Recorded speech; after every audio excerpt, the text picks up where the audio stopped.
धतूरे का बहुत अच्छा क्रम है महाराज। वो केवल शिवरात्रि के दिन करने का होता है। कहते हैं जिसका व्यापार ना चले, व्यवसाय ना चल रहा हो, बहुत ज्यादा कष्ट में जीवन निकल रहा हो और बहुत ही ज्यादा तकलीफ हो रही हो, तो धतूरे को हल्दी में डुबोकर शंकर भगवान को शिवरात्रि के दिन रात को 12 बजे समर्पित करें। उस धतूरे को वापस उठा लाएं 5-10 मिनट के बाद, श्री शिवाय नमस्तुभ्यम बोलकर लाल कपड़े में उसको बांधकर व्यापार वाली जगह में कहीं पर भी उसको बांध दिया जाए। व्यापार पीछे नहीं हटता, व्यापार अग्रण्य भाव में बढ़ता चले जाता है। महाराज उस धतूरे को केवल परंतु शिवरात्रि के दिन रात को 12 बजे ही किया जाए, हल्दी में डुबोना पड़ता है।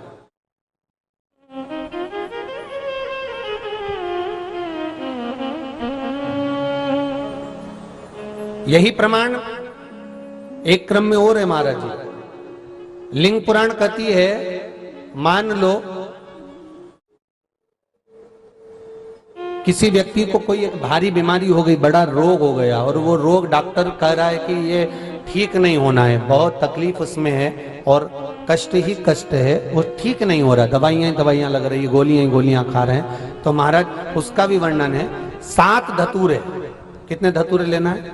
7 धतूरे। कोई सी भी शिवरात्रि से मतलब महीने में एक बार शिवरात्रि आती है, प्रत्येक महीने आती है। किसी भी शिवरात्रि के दिन 7 धतूरे लेकर एक धतूरे में मौली, लच्छा, नाड़ा लपेटकर चंद्रमौली भगवान का स्मरण कर उस मौली को लपेटकर 6 धतूरे में हल्दी लगाकर शंकर भगवान की जो जलाधारी है, जलाधारी में आपको पहले भी वर्णन किया है, शंकर भगवान का ये शिवलिंग है, ये जलाधारी है, ये भगवान का जल निकलने का स्त्रोत, चरणारविंद का भाव।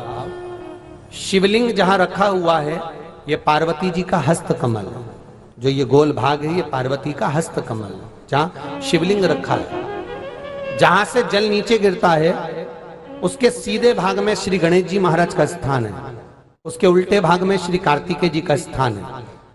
जलाधारी के सामने एक मोटी सी लाइन होती है, कहीं सांप बना होता है, कहीं स्थान बना होता है। जो मोटी सी लाइन है ये शंकर भगवान की सबसे छोटी लड़की अशोक सुंदरी का स्थान है। जलाधारी के ऊपर जो 3 टेकी लगी है ये भृगु ऋषि का, भृंगी गण का स्थान है।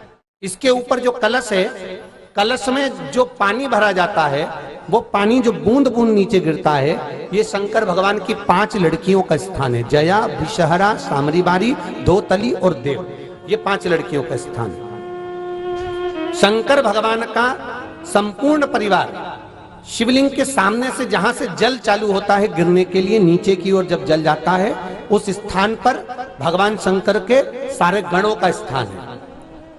फिर जब जल बहकर सामने की ओर जाता है, जितनी दूर तक जल जाता है उतनी दूर तक भगवान शंकर के उस जल भाग को ग्रहण करने के लिए 33 कोटि देवताओं का स्थान है।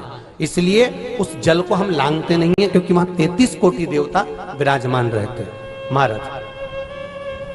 तो जो बीमारी डॉक्टर ने बता दी और बहुत बड़ा रोग हो गया और शरीर में कष्ट है, ठीक नहीं हो रहा, चाहे लीवर से जुड़ा हो, चाहे किडनी से जुड़ा हो, चाहे कैंसर से जुड़ा हो, और मान लो शरीर में कहीं गांठ भी हो गई है और वो मिटी नहीं रही हो, तो महाराज निवेदन है 7 धतूरे, एक धतूरे पर मौली लपेटकर वो शंकर जी के शिवलिंग के ऊपर चढ़ाना। 6 धतूरे, उसमें से एक धतूरा भगवान श्री गणेश जी का स्थान, दूसरा धतूरा श्री कार्तिकेय जी का स्थान, तीसरा धतूरा अशोक सुंदरी का स्थान। महाराज शंकर भगवान की जगदम्बा जी के हस्त कमल के ऊपर एक धतूरा, एक धतूरा जहां से जल नीचे की ओर बहकर जा रहा हो, पानी जिस जगह से नीचे गिर रहा हो बिल्कुल वहीं पर एक धतूरा चढ़ा देना है। उस धतूरे को चढ़ाने के बाद वो धतूरा वापस लेकर आना है। अवधूतेश्वर महादेव का नाम लेकर या चंपेश्वर महादेव का नाम लेकर उस धतूरे को जो बीमार व्यक्ति है उसका स्पर्श कराकर बेलपत्री के पेड़ के नीचे पटकवा देना है महाराज। धीरे धीरे रोग में आराम मिलना प्रारंभ हो जाता है, औषधियां धीरे धीरे समाप्त हो जाती हैं और व्यक्ति स्वस्थ हो जाता है। ये केवल शिवरात्रि के दिन ही होता, 12 महीने शिवरात्रि आती है, आप किसी भी शिवरात्रि को कर सकते हो, किसी भी शिवरात्रि। श्री शिवाय नमस्ते मैम। दोस्तों, अगर आपको यह वीडियो अच्छी लगी हो तो आपको यह वीडियो लाइक करनी है और